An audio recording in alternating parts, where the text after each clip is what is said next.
Wherever in this world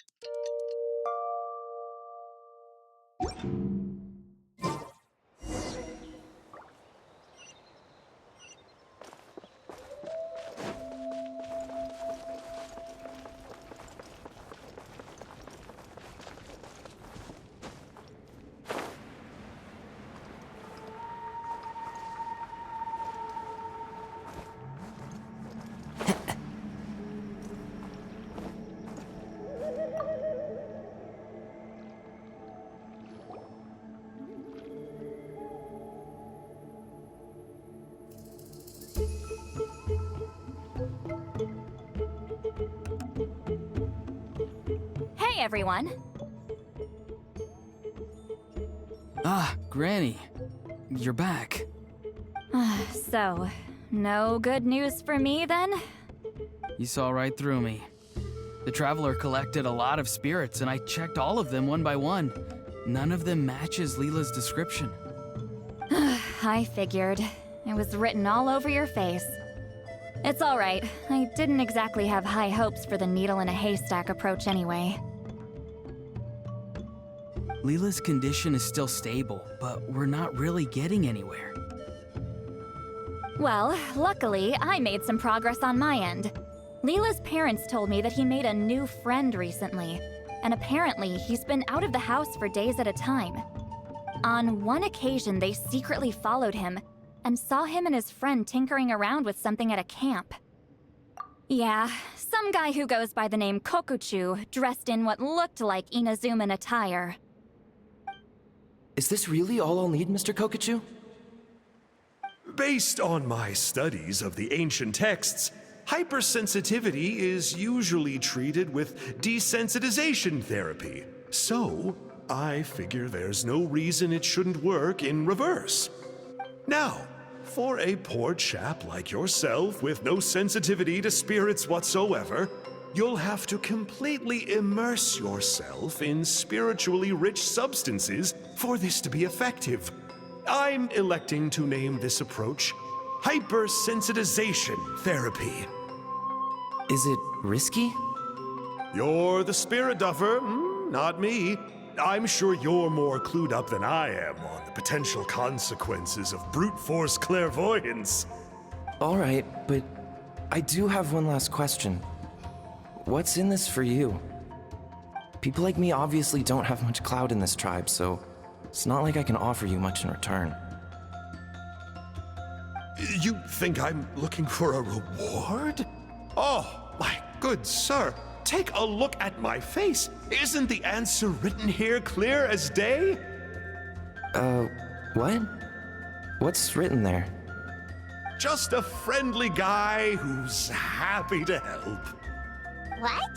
So some random guy from Inazuma just felt like helping Leela cure his spirit deaferness? Hypersensitization therapy, huh? What a novel idea. Could that really work? Not on Leela by the looks of things. It's anything but novel. Our tribe used to offer it as a treatment once upon a time. But it was so fraught with risks and had such an abysmal success rate that it was eventually outlawed. As for this Kokuchu fellow, I'm sure he has his own agenda. He conveniently disappeared right after Leela got into this mess. Leela's parents gave me the address of the camp, so I went and checked it out. There were clear traces of spiritual energy. And also, look what I found. What's this? A broken shard. Probably from a weapon or some sort of ceremonial implement. You feel that? It might look old, but it has extremely strong traces of spiritual energy. Leela must have used this as his medium. It would definitely explain how a spirit duffer like him was able to trigger a clairvoyant experience. Wait, there's something else. It feels so familiar. I think this is somehow connected to my ancient name. Connected how? Is it Like a shard of an ancient name? No, more like... I think this item might have belonged to a previous bearer of my ancient name. Okay, that's it. Granny's getting itchy clairvoyance fingers. I'm going to try using this shard as a medium. Cool, same as last time? The Traveler can use the Spirit Loom to record what you find on a woven scroll. Nope. Auroron can do the recording this time. Why? It's a safety measure. You have a better understanding of the spirit domain than the Traveler. If this really is a Sanhaj relic, you'll be better placed to deal with the fallout in the event that something goes wrong.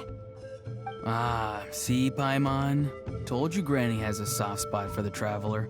Look at her not wanting to put him in danger. Meanwhile, I'm just a grandkid, so I'm expendable.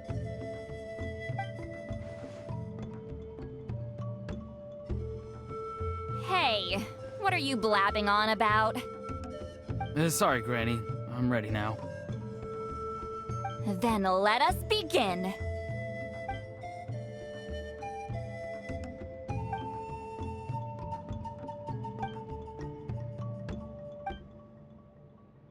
Alright, what's on the scroll this time? Looks like a broken bow covered in flames. Hey, don't you think one of the pieces looks just like this shard? You're right! It seems to be from the body of the bow. I saw a bow just like this in one of Granny's scrolls. Yes, it's the weapon Sanhaj used in the Battle of the Mare Javari. I guess that proves it. This shard is a bona fide Sanhaj relic. Good old Sanhaj. The relic's spiritual energy was fluctuating very strongly, but I wasn't in any danger at all. The Traveler probably would have been fine as well. Now that's a true hero, huh? Generations later and the stuff he used to own is helping to treat spirit duffers. I still think there's more to this story, though. Kokochu must have had his own motives beyond just treating Leela's condition. Well, okay, we saw the full bow just now, right? Maybe he wanted to see it too, so he could track down the other pieces. I don't know if he'd have anything to gain by doing that. Even if they're Sanhaj relics, I still doubt he'd have much use for a broken bow. Also, why use a spirit duffer in that case? You're basically setting yourself up for failure. Huh? Leela's body is responding! Let me take a look. I can sense a spirit being drawn to the relic.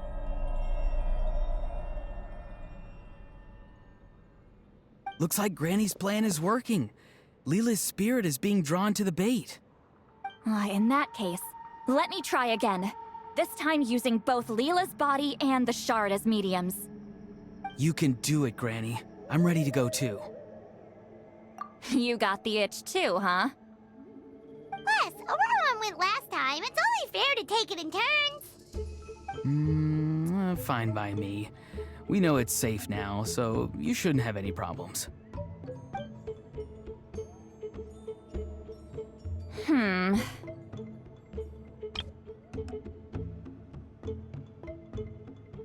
All right, if you insist. Be my guest. Just let me know when you're ready.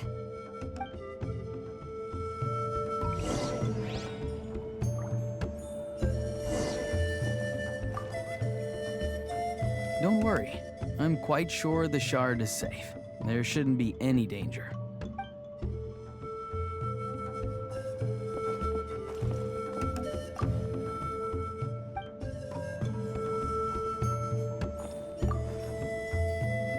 You ready? All right, here goes.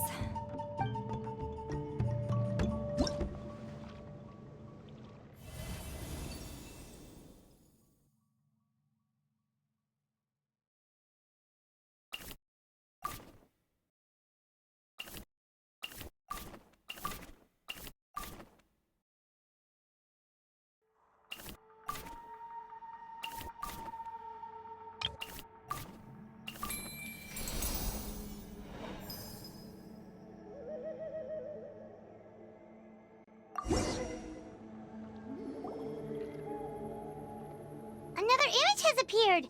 This one is a map.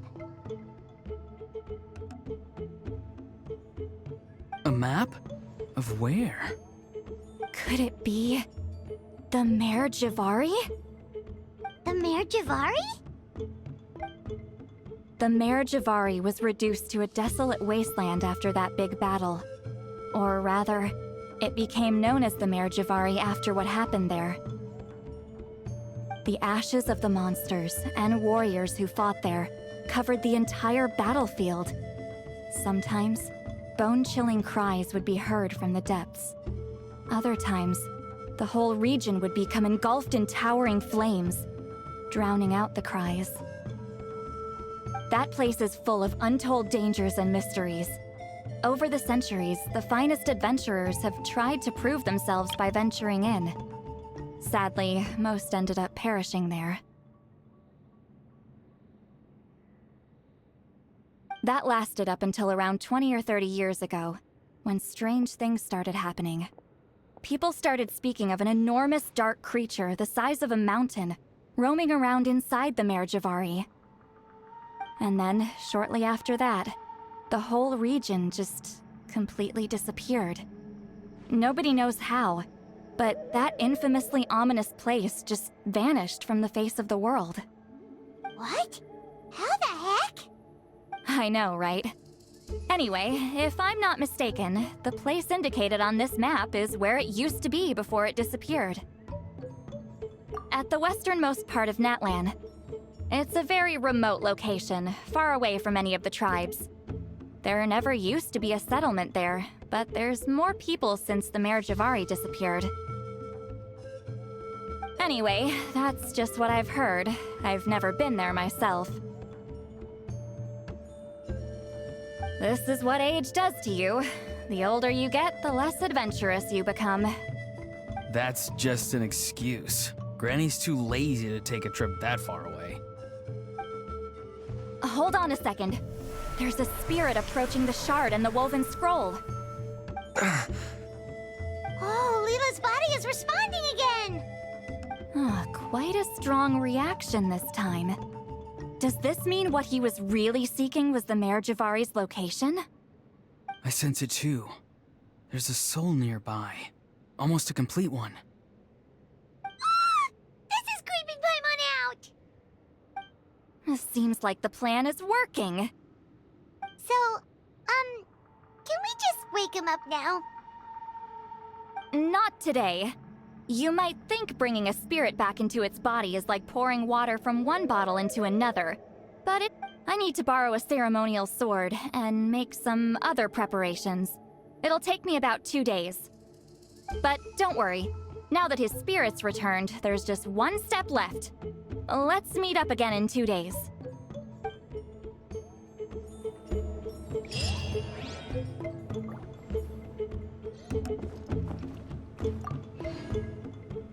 Something about this still doesn't add up for me.